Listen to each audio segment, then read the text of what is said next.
Oh, we're discussing. No card leaks from me today. I am part of the Northern Realms block of reveals. So when Northern Realms is doing their reveals, that's when you're going to see something from me. Cannot tell you what, and I cannot tell you when, but I can tell you that I'm excited, for sure. Cheers, everybody. This will be the 5th expansion being released. There were two other times where I got to reveal a card, and in none of those instances have they ever been Northern Realms cards. So this is the first time I'm actually going to be able to reveal a Northern Realms card. Because you know that fast one they pulled on me for Iron Judgment?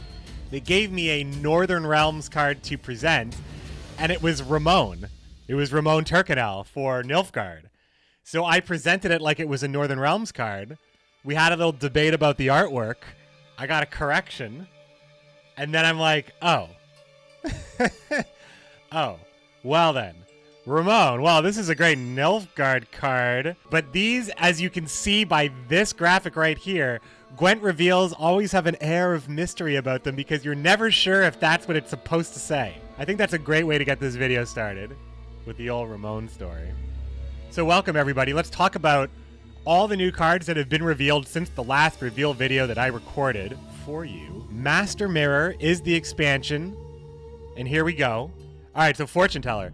So we started to see a block of neutral cards, of which we know there are only 11 neutral cards in this set, and we've already seen a bunch of them as of the time of this recording. So we'll start off with Fortune Teller, a good old 4 for 4, which is like, you know, used to be what you wanted, and now it's what you demand, at least, plus an effect. Because a lot of the time, 4P cards for factions are clocking in at 7 on a good day, so neutrals, they need to do something, and this card definitely does something. It gives Veil to a unit, so that unit cannot be targeted by any status effects. That is to say, it cannot be affected by any status effects. Poison, lock, bleed, etc. Or it can give Doom to a unit, so once it goes to the graveyard, it's gone for good. Now, the overall utility of this card will definitely, it remains to be seen. This is an error. This should say on the ranged row, you give Veil to a unit. This is not a double deploy on melee.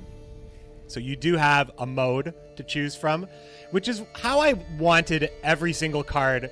Once they reduced it to 2 rows, I kind of wanted every card to look like this.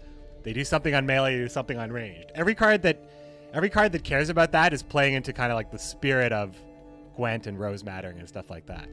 And I just like how you make the choice by picking the row, and sometimes that can greatly affect what you do later.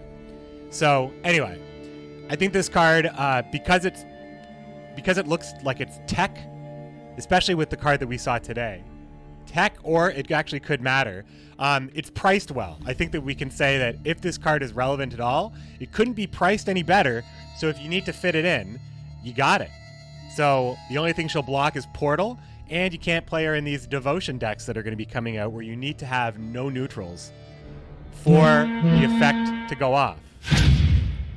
And about Devotion, we're going to be talking about Devotion because we got to see the first evolving card, and we'll talk about that a little bit later. Moving right along, we have Pact. So here's another card that cares about Doomed. So this is very similar to Adrenaline Rush, a very well-priced card for the stats it gives. But the drawback is quite interesting. And it matters because there's a new card that was revealed later that you'll see. Destroy a doomed unit. I'm just going to quickly show it because it matters in the context of these other cards now. Every card that has doomed and gives doomed has now been given a net. We need to see a whole new way of evaluating these cards because it is almost like neutral has a strangely priced combo very similar to the poison package. So now instead of having, this is very similar to, I suppose, a very bad fist tech, you could say, because it could finish off something, right? My dog's excited about all the new cards. I don't know if you can hear it. But the idea that this card, Will-O-the-Wisp, can finish off a unit, but you don't get like the benefit of coins. So it's interesting to see how this might be good.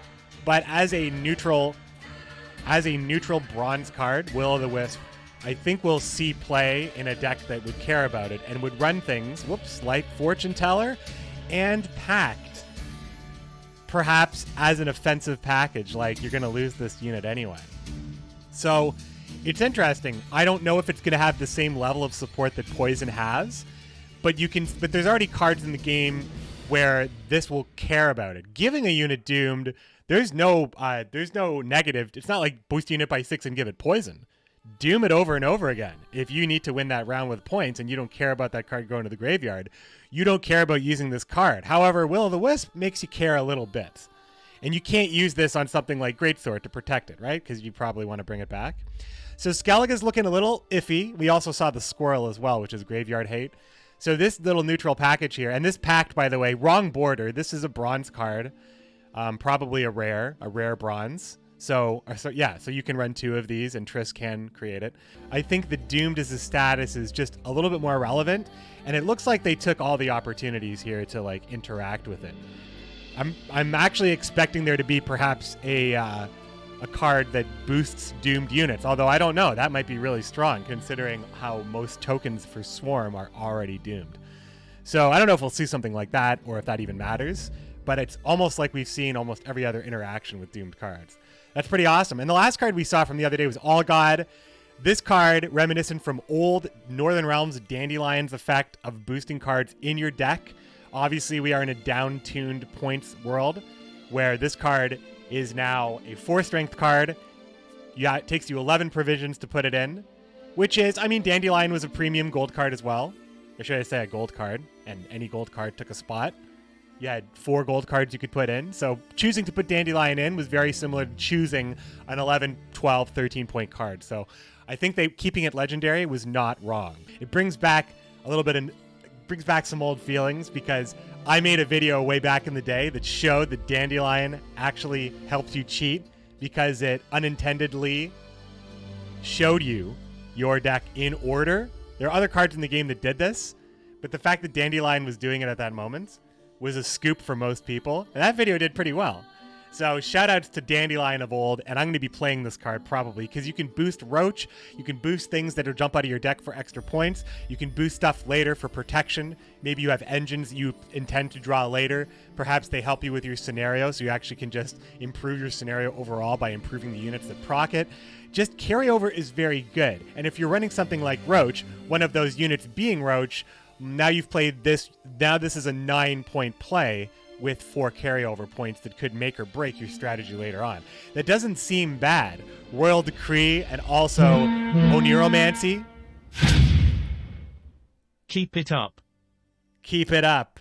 What's going on? The more I think about the card, the more I think that it's fairly priced. It's expensive, but I think that because it's priced this way, it is a true, you are making a real commitment. And also, if you're thinking about using Roach in a deck like this, you're making a real commitment. But I think the ability to improve other cards in your deck is worth it, right? The ability to improve other cards in your deck, making those cards much better, is worth running the 11-point 4-strength card that might bring Roach along with it. So I think that this card it's probably one of the most interesting cards. I'm very excited because I love deck boosting effects. I'm all about deck boosting effects. I was all about hand buff Fran, stick things back in the deck, draw some other thing, hidden Roach, buff Roach, put Roach back in the deck, Roach jumps out at a higher strength. I think you could still do something like that right now. But yeah, I think that's, I love this card and I'm really interested in it. And also shout outs to the viewer artwork, not the viewer, what is it? Fan artwork. This was a competition-winning artwork of All God side quest in The Witcher 3. Absolutely beautiful.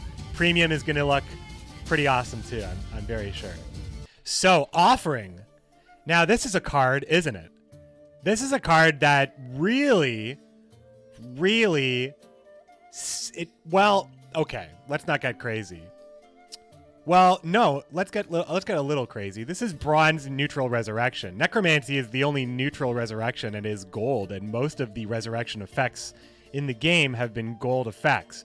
So having this end up being similar, I mean, obviously you need to play something very specific, but you could easily play something like Germain. So let's talk about Offering. It's a 6-provision special card.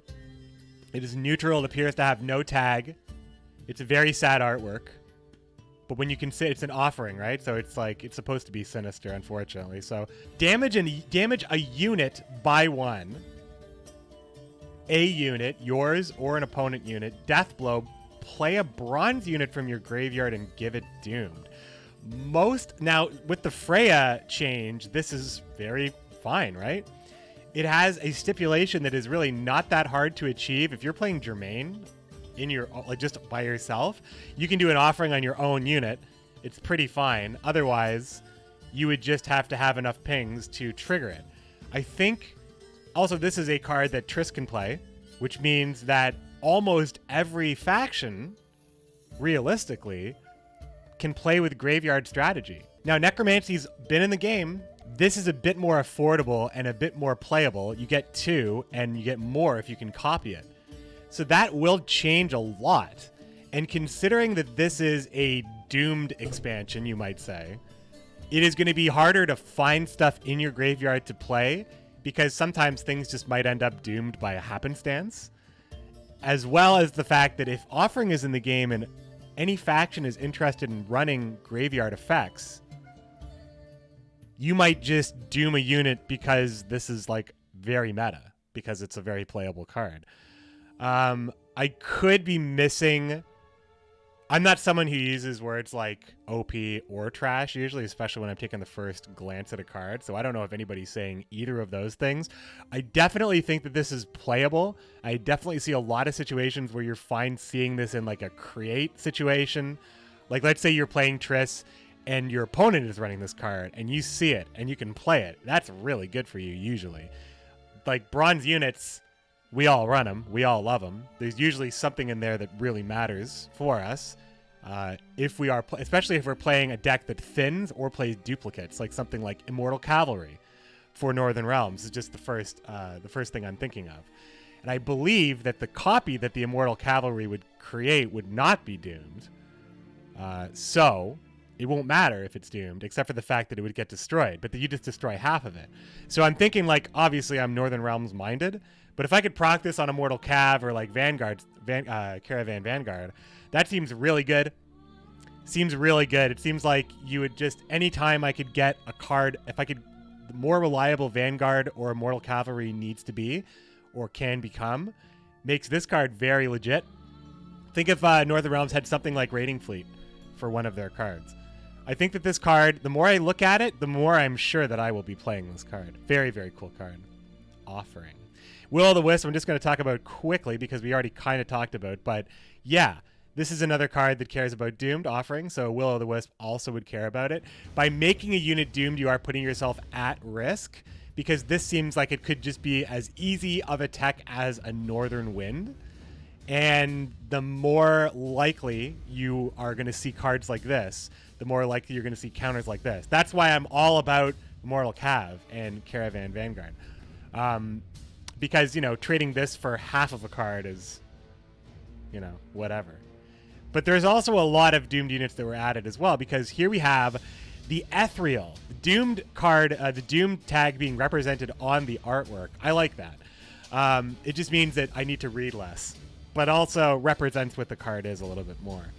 So the Ethereal, also, now this is one of the artworks that we were able to preview on Gwent Open.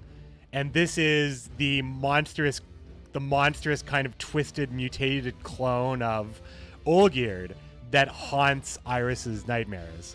So you fight 5 of these things in front of a fireplace, and they get progressively harder as you fight them. So in this situation, we have an 8 provision, 4 strength neutral that is doomed from the very start. And at the end of your turn, it transforms a non-demon unit to the right into a base copy of itself. So that means everything you play to the right of it is transformed into a copy of this unit. So that means anything that creates a token would create it on the right side, and all these tokens would become 4 strength ethereals, which then would affect, like this keeps happening, right? So if you now put more units down in between the ethereal and then perhaps like, let's say you put like some weak thing next to it, like you find a way to get another spider next to it, and then you're playing Erica's Queen, and then you just place another spider next to the other ethereal. Now you've started to generate even more points. In a row lock game, I don't see this being out of control because unlike things like Kidweni Sergeant, the punishment for leaving this alive is that your opponent gets +3 points on a 1 strength unit. It also procs at the end of your turn, so you do have 2 of them, so they are kind of hard to remove. But what this may especially do well is it is an end of turn, it is a pseudo purify as well. So you play it next to a non-demon that's poisoned, let's say, or bountied, and it turns into an Ethereal. So that is, there are a number of uses.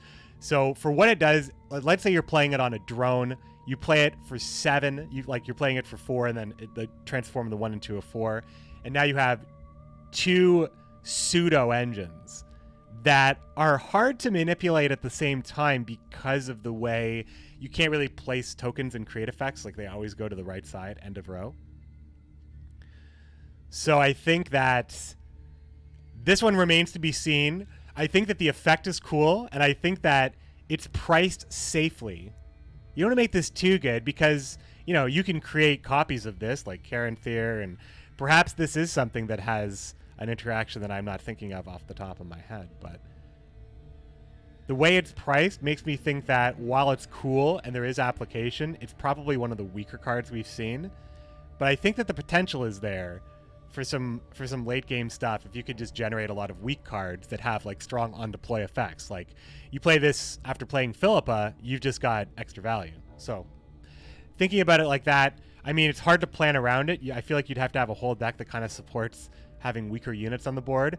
All right, let's talk about now we get to talk about like the good stuff. We got the first transforming card in the Master Mirror expansion, the Usurper.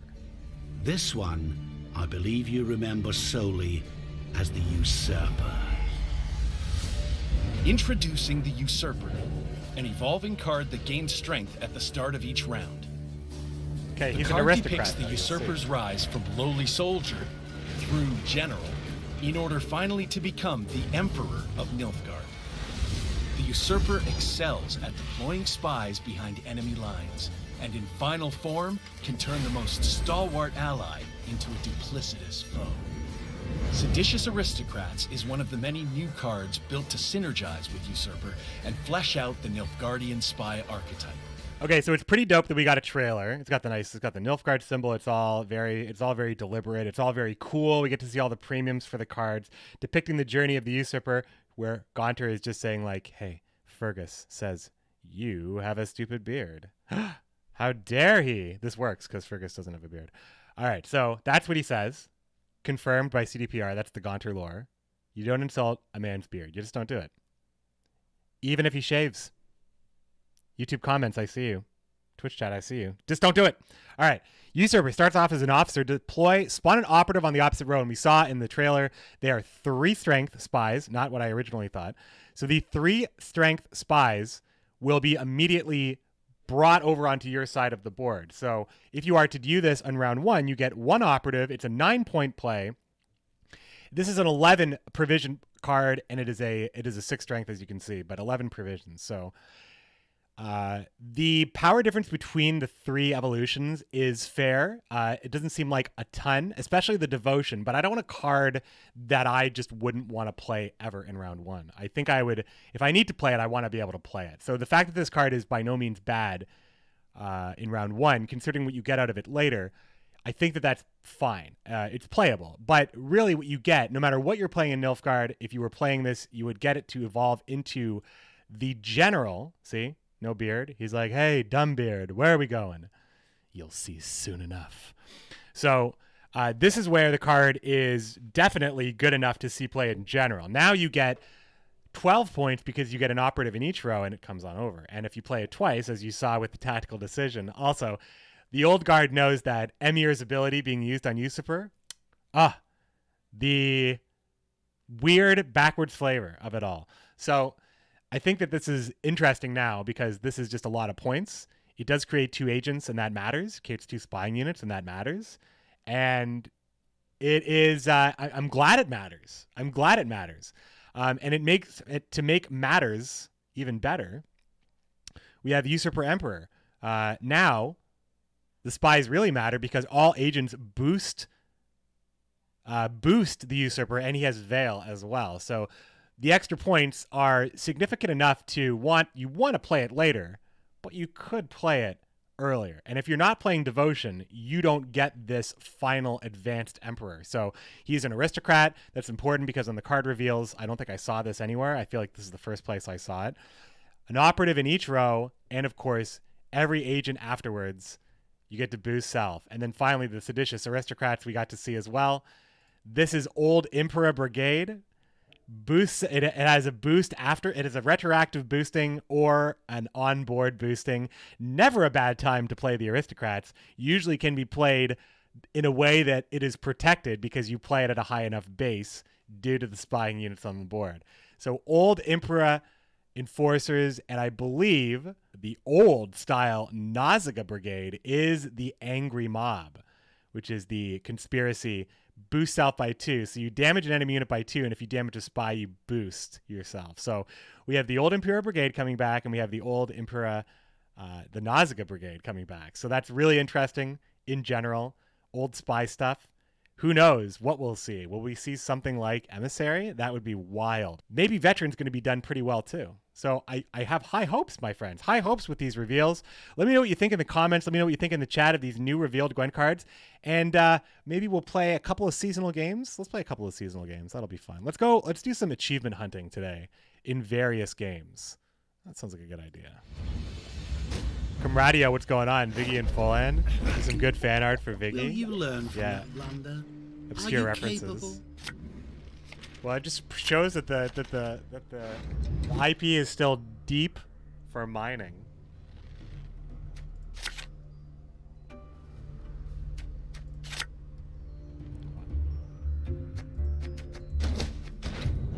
We're going first. Is that so?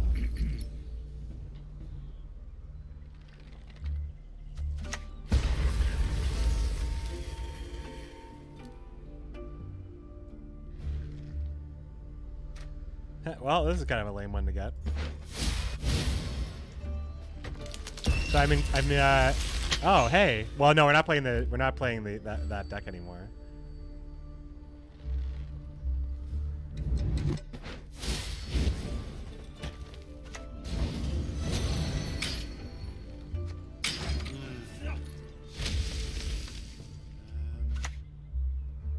Portal. Hey, the crushing trap's actually gonna hit it.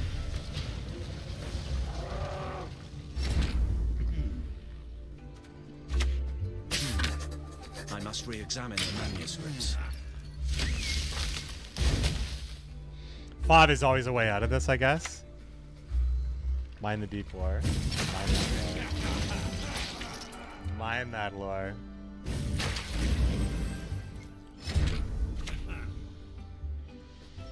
Why Destiny won't let us talk to strangers?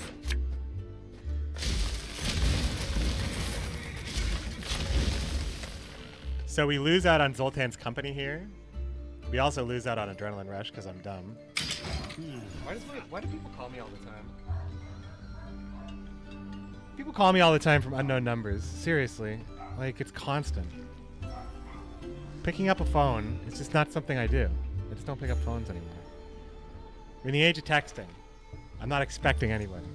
Hope you're having a great weekend, my friends. Happy weekend. Like I said, I would end up down here by accident. And over here now.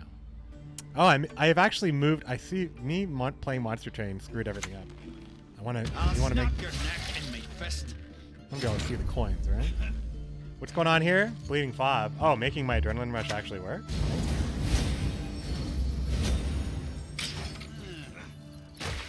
Rather text than talk. It's just so easy, right?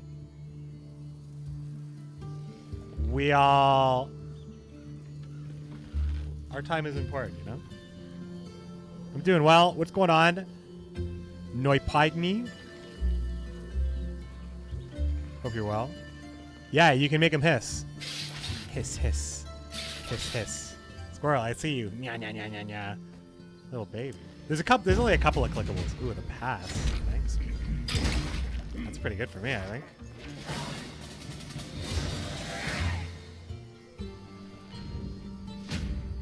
You know what? I was gonna put Commander's Horn in this deck. I just realized that was what I was gonna be working toward. I got caught up in the wonders of some other thing.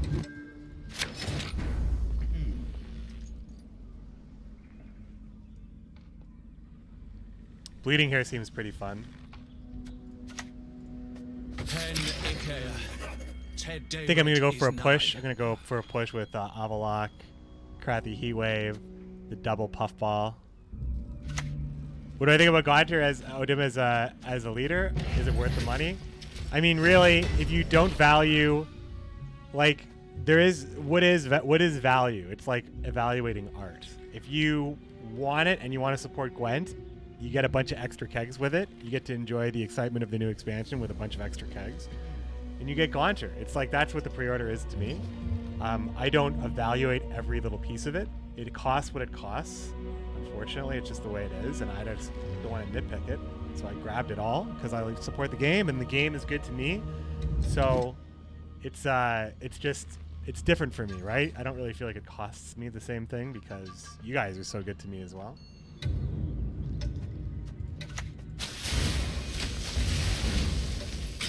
I panicked. I shouldn't have done this. What I should have done is played double call, but then I had to think about the 2 call targets. And I don't think I want to do that yet because I have really important call targets.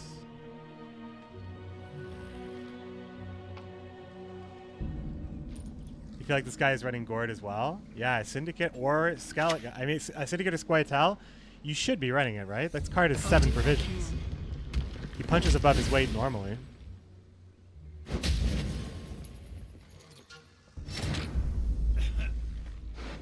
So we would take Figus and we would take... Like, it's all pretty lame, isn't it? But then we could play these other 2. Would you rather I crushed your heat or rip it clean off? Humans above, beasts below. Now you can go Froth, Froth, Tempering, Tempering.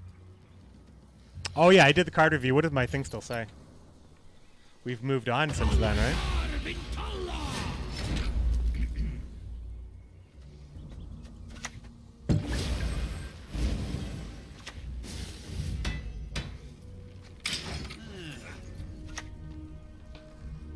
Seasonal insanity, because that's what all these games are. Whoa, Skewer Tooth coming at me, huh? It's time.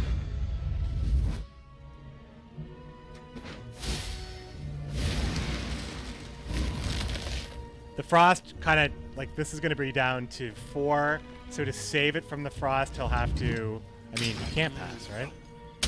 So he has to play something at 4 or 3 here. And then I have to not kill it. But then Sir Skewer-Tooth most certainly dies, right?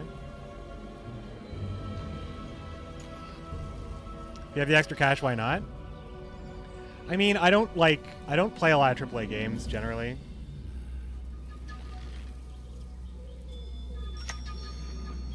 Worth is just such an interesting concept to me. Worth it. Like, what is, like, we evaluate different things very differently, I imagine. I think I pass here.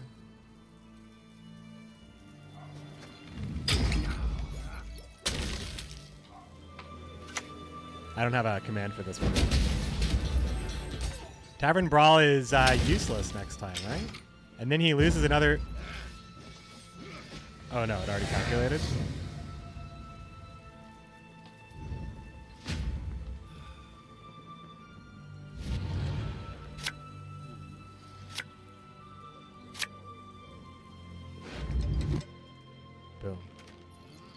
All right, what do we have here? We have Zoltan. We have Zoltan again. Marauder. Double. Oh, Tempering. And, oh, we have Company. Oh, this is excellent for us.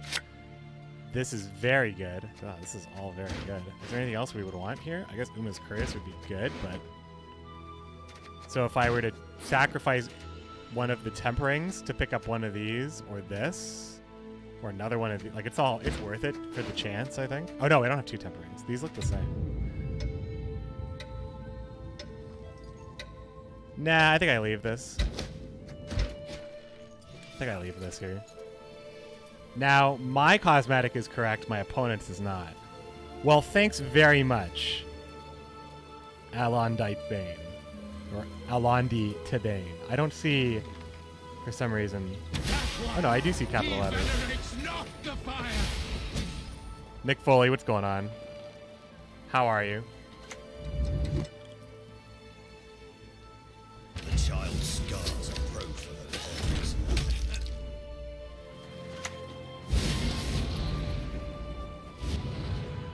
I guess that's what we're doing. So we can actually play Zoltan's Company twice. Big Zoltan, Scoundrel Zoltan, Mahakam Guard at the end of any of those rows, Herald Guard, and then Tempering to finish things off. Or Tempering then You are things not off. worthy of the fire. It's the Mick Foley. Worthy of It's its the Mick light. Foley. 1965. Does that check out? That one, he venerates not the fire. Wait, what was played here? He played Congregation, Excommunication. Oh, he played Furco. Wait, what? Cut cleanly where you squirm in a boot like Oh, I see what's going on. He's playing a bunch of cards at once. Oh shit, this is gonna be tough. This is gonna be tough. Blow off and break.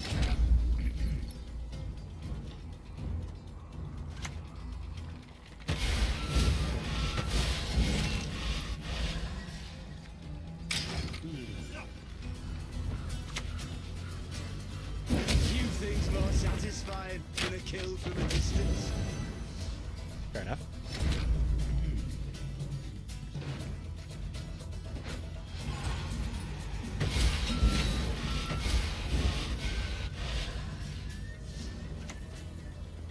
Always willing. All right, back in the game here. Oh, that was unfortunate. Another assault. He had 2 assaults in his hand. Shite! You go and pull it taut.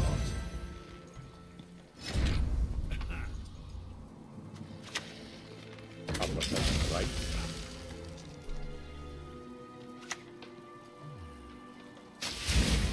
Damn, look at this.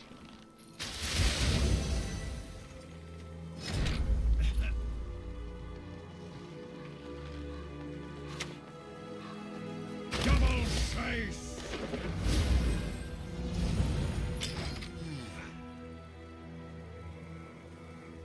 The triple G's. Gaunter, Geralt, Gascon. All the neutral leaders. It's true. Here comes Gord. Now my Gord is much juicier, so I'm not worried about that. Kick your ass! Tall enough to kick your ass.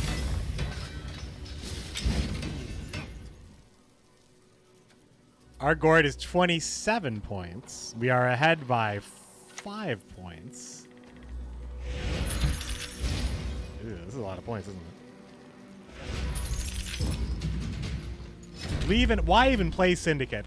This is Syndicate's bonus currency. It's a bonus, all right.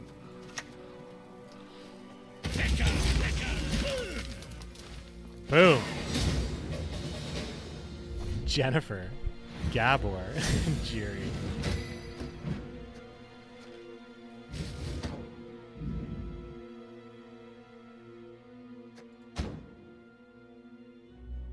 Nice.